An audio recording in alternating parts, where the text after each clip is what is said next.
My dear students, dear friends and dear brothers and sisters, once again I welcome to all of you in Dr. Chandra online classes for education. मेरे प्रिय विद्यार्थियों, प्यारे भाइयों बहनों, प्यारे साथियों, प्यारे मित्रों, मैं आप सभी लोगों का एक बार फिर से doctor Chandra online classes for education में स्वागत करता हूं। प्रिय विद्यार्थियों, उत्तर प्रदेश सरकार छात्रवृत्ति निःशुल्क प्रतिपूर्ति योजना सत्र 2024-25 के लिए समय सारणी जारी कर दी गई है।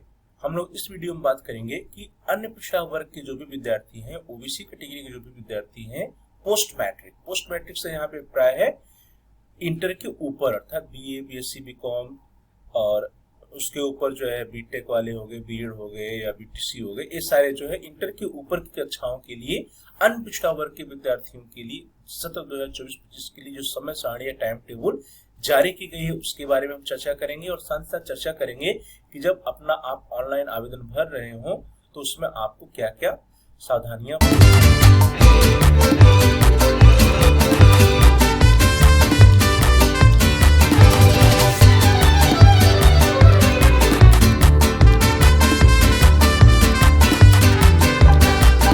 सबसे पहले हम देखते हैं कि गवर्नमेंट के द्वारा जो शासनादेश जारी किया गया है उसको देखते हैं।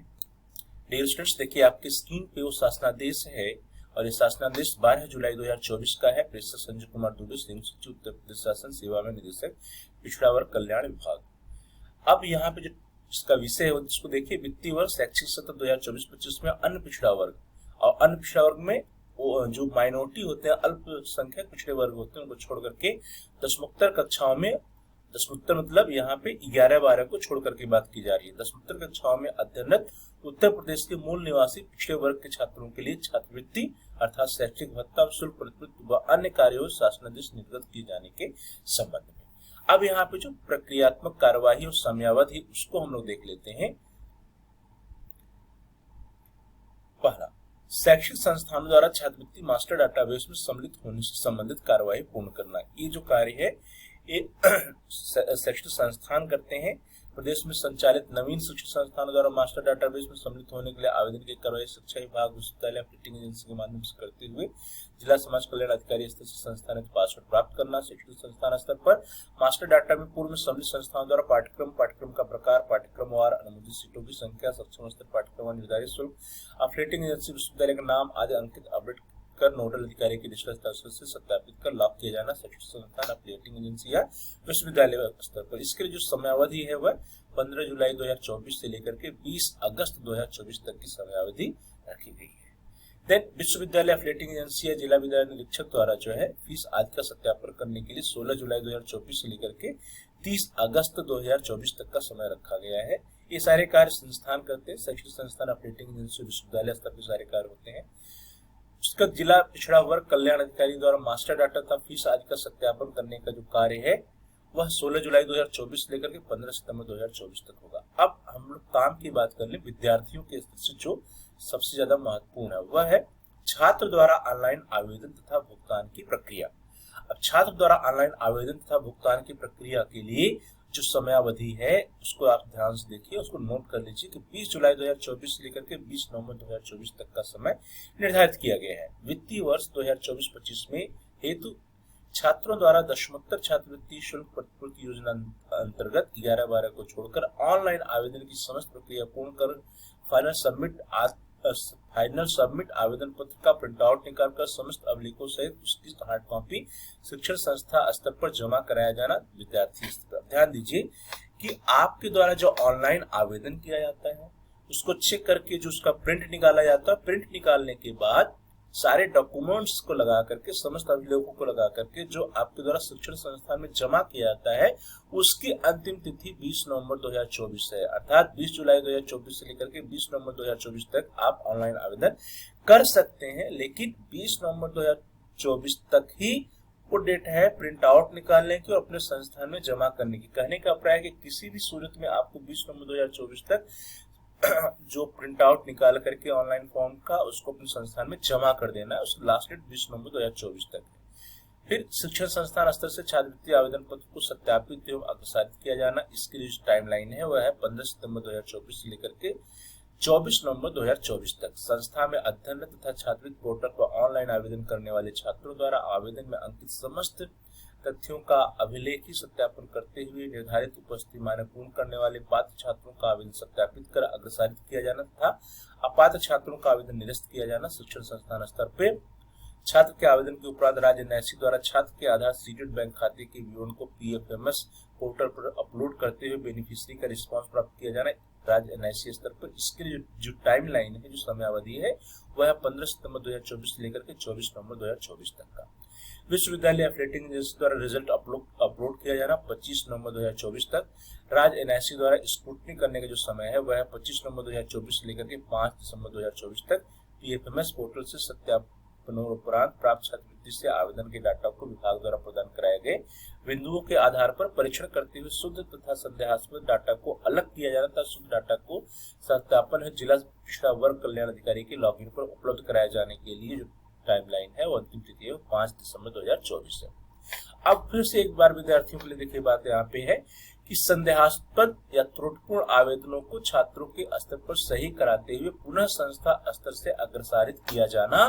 इसके लिए जो समय अवधि है वह 6 दिसंबर 2024 से लेकर के 12 दिसंबर 2024 तक है।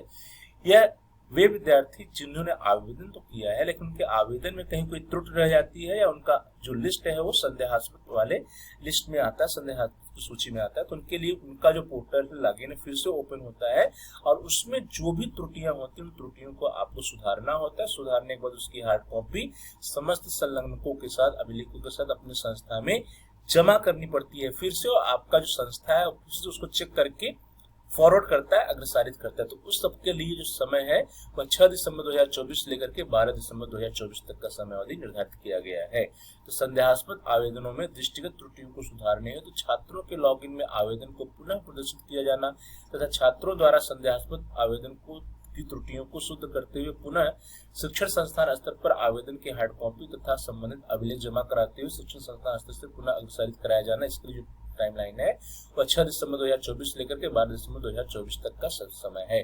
शिक्षण संस्थान स्तर से छात्रों द्वारा संशोधित किए गए आवेदनों में पात्र छात्रों का आवेदन पुनः सत्यापित कर अग्रसारित किया जाना था। अपात्र या त्रुटिपूर्ण आवेदनों को संस्था स्तर से ही निरस्त किए जाने का जो समय है शिक्षण संस्थान स्तर द्वारा किया जाएगा वह 6 दिसंबर 2024 से लेकर के 15 दिसंबर 2024 तक का है। राज्य एनआईसी द्वारा पुनः स्क्रूटनी 16 दिसंबर 2024 से लेकर के 24 दिसंबर 2024 तक है। जनपदीय छात्रवृत्ति स्वीकृत समिति द्वारा सत्यापनोपरांत डाटा लॉक करना 6 दिसंबर 2024 से लेकर के 10 जनवरी 2025 तक है।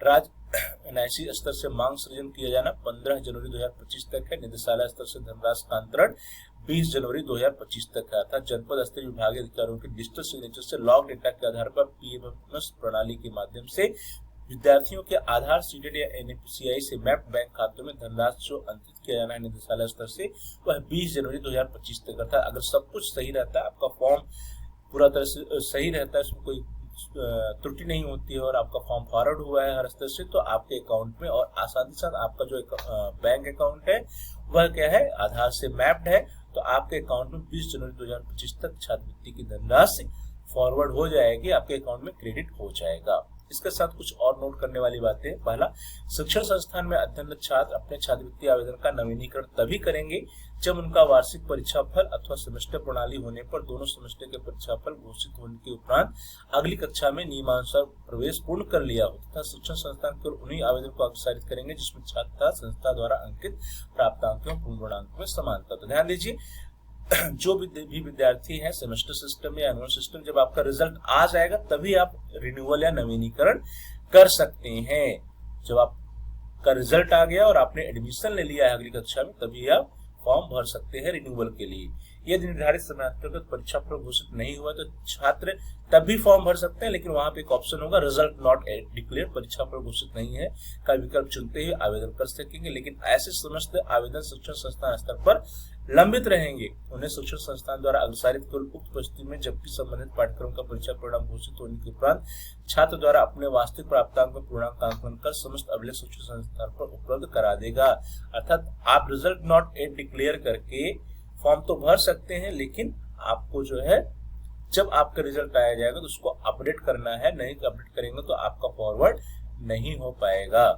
शिक्षण संस्थान का मास्टर डाटा समस्त स्तर पर सत्यापित और लॉक होने के उपरांत ही शिक्षण संस्थाएं अपने यहाँ अध्ययन तथा आवेदन करने वाले छात्रों का आवेदन ऑनलाइन अग्रसारित कर सकेंगे।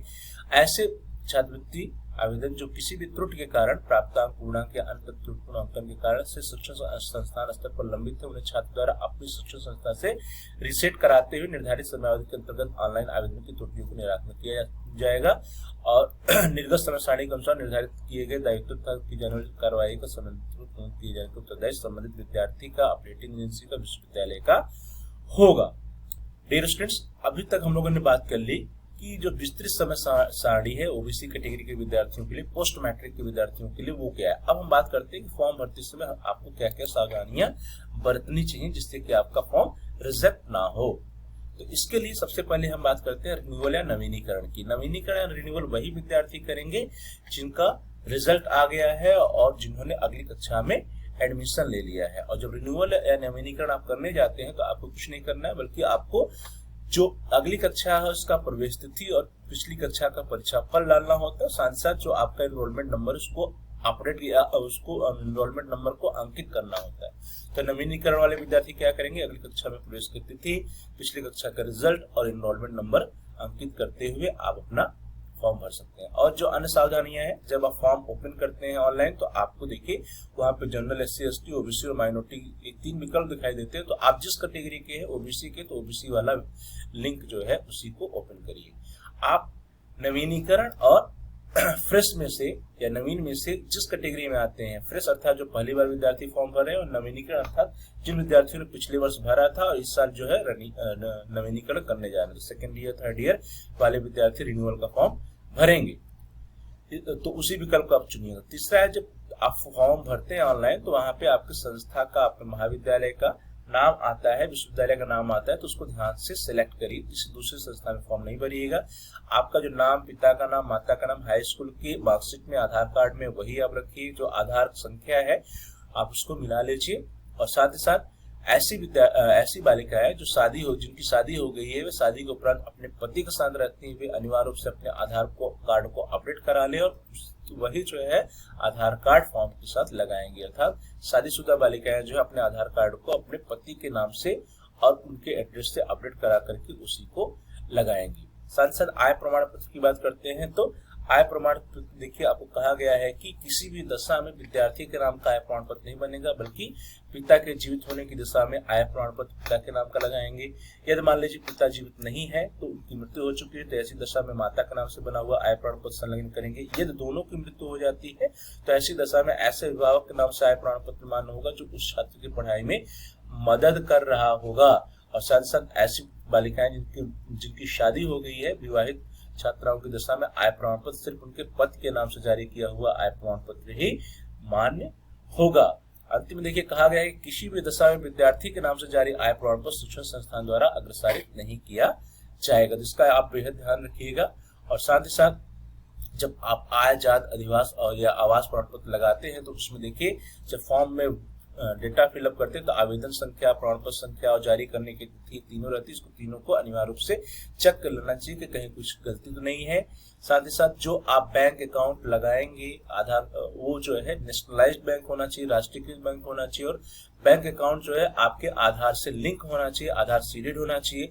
बैंक का जो आईएफएससी कोड है, जो करंट आईएफएससी कोड है, उसी को आपको डालना है, पता करके आपको गलत डेटा नहीं भरनी है। साथ साथ फीस रसीद का विवरण, फी अमाउंट, जो भी आपका शैक्षणिक संस्थान है, शैक्षणिक संस्थान आपको बताता है कि आपको फॉर्म में कितना फीस का अमाउंट भरना है, तो आप अपने संस्थान से कंफर्म करने के बाद ही फीस का अमाउंट, फीस रसीद का विवरण अपने फॉर्म में भरेंगे, उससे अधिक आपको नहीं भरना चाहिए। तो इस तरह से विद्यार्थियों हम लोगों ने देखा कि उत्तर प्रदेश सरकार छात्रवृत्ति शुल्क प्रतिपूर्ति योजना सत्र 2024-25 में अन्य पिछड़ा वर्ग के विद्यार्थियों के लिए क्या समय सारणी है, पोस्ट मैट्रिक, ओबीसी कैटेगरी के पोस्ट मैट्रिक अर्थात 10वीं कक्षाओं के विद्यार्थियों के लिए क्या समय सारणी और आपको फॉर्म भरते समय क्या क्या सावधानियां बरतनी चाहिए। तो अनिवार्य रूप से आप अपना फॉर्म जो है ऑनलाइन फॉर्म 20 नवंबर 2024 के पहले भर दीजिए और 20 नवंबर 2024 के पहले ही उसका हार्ड कॉपी निकाल कर के समस्त अभिलेखों के साथ अपने संस्थान में अनिवार्य रूप से जमा कर दें।